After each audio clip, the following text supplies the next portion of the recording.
Say into this camera what you just said now. You go on and say it again. I hate two-strokes. Goodness gracious, son. Why would you say such a blasphemous and evil thing? What was wrong with a two-stroke? Tell this camera. No power at the beginning. No power at the beginning. That is true.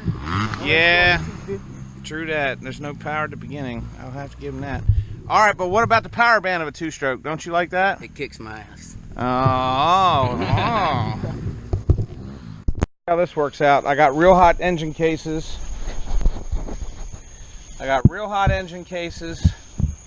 And a frozen crank. Let's see if this goes in there the way we want.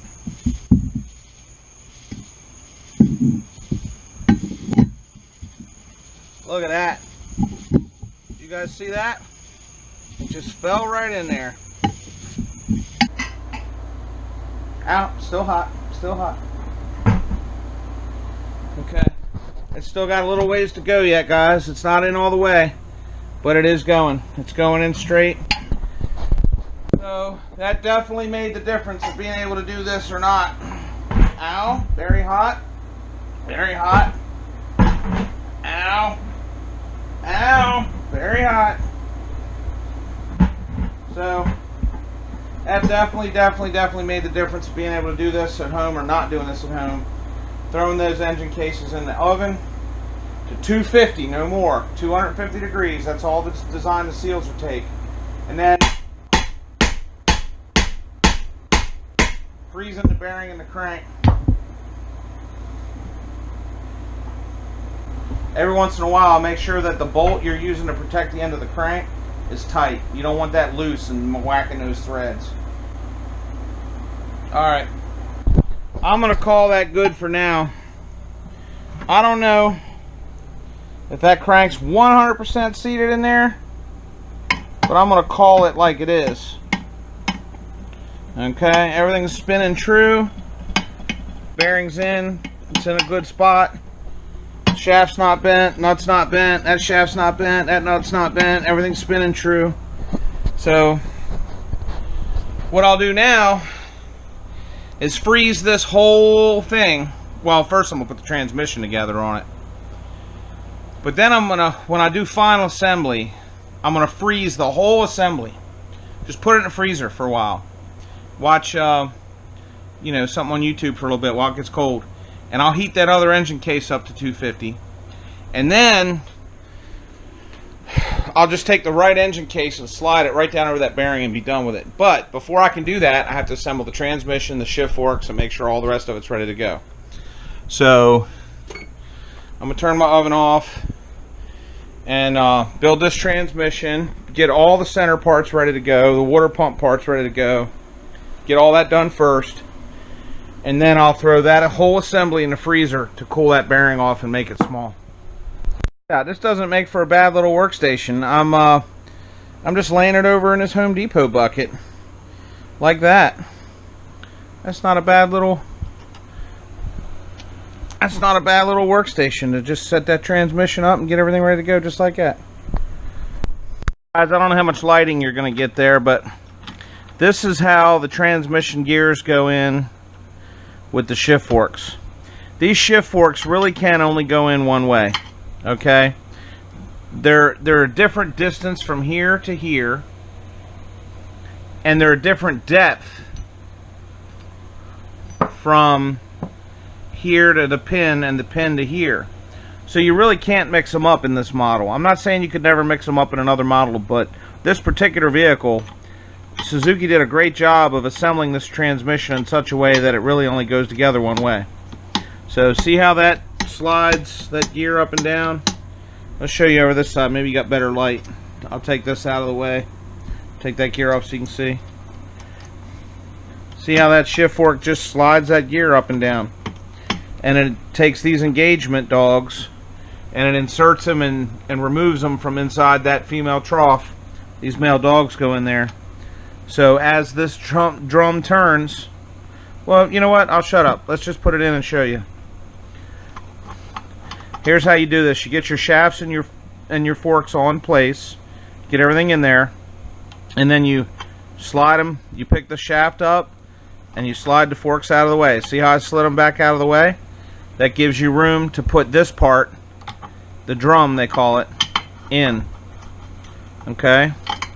There's 3 grooves on this drum. The center one is for this fork, and the outer 2 are for these 2.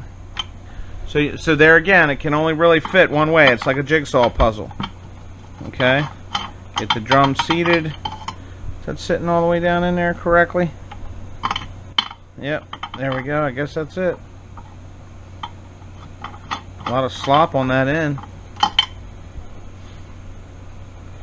Yeah. Yeah, that's what it does. Just sits in there like that. It's pretty sloppy, but I guess that's how it works. Okay. See how I'm juggling these shift forks to fit into their trough? Having trouble with that lower one.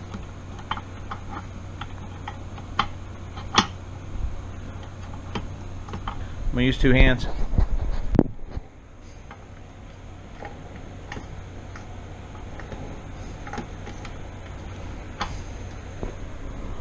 There we go. Do the same thing over here. Lighting's probably not good. You probably can't see it, but okay. Now, as I spin these gears,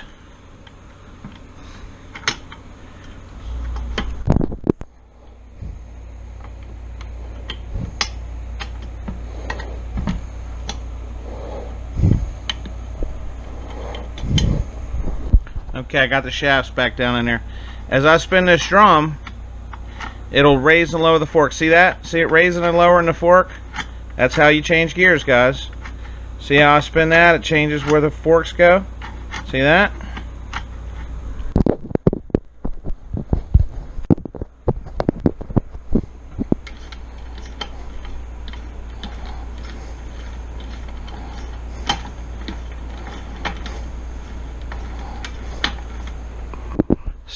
Fifth gear. That's 5th gear.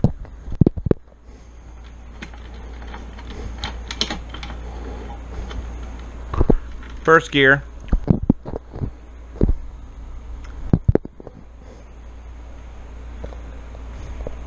And that's neutral, where I can spin the shafts independently. So we know we got a good working transmission. Okay. Put this gear back in place. Put the washer back on top. Okay. So that's my transmission in the cases, with the drum in place. I'm not real happy with how sloppy that is, but it is what it is. My crank's in there ready to go. So the left side of the engine is ready for me to throw it in the freezer. I got the dowel pin here. I got the dowel pin here. There's a gasket that I'll put on right before I join everything up. Transmission's all done correctly. This side of the drum will bolt on through the right side engine case. That'll mate up from the other side. There's my right side case dowels. All that shift parts, right side, right side, right side. Water pump, water pump, water pump. Right side, right side, right. Well, this clutch thing, I already tested this. I did that off camera. That works. Kick starts, right side, idler gear. Okay, so everything else here, all these other engine parts, all go on the right side of the engine. And everything that needs to be in place for me to seal the crankcases is in place. So we'll get the right side crankcase prepped with the, oh, well, yeah, it's going to take the heat. That's alright. I was worried about putting the water pump impeller seal in the oven, but I'm only going at 250 degrees, so we're okay. I'm going to prep the right side engine cases, put it in the oven, cook it, get it hot, let the metal of the aluminum expand around this bearing,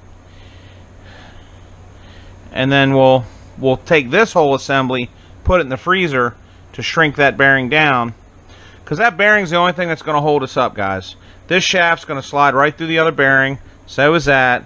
These shafts here are going to slide right through the little females in the case, and daggone, that drum's so sloppy down in there on the other end, I can't imagine it would hold anything up. It's so loose.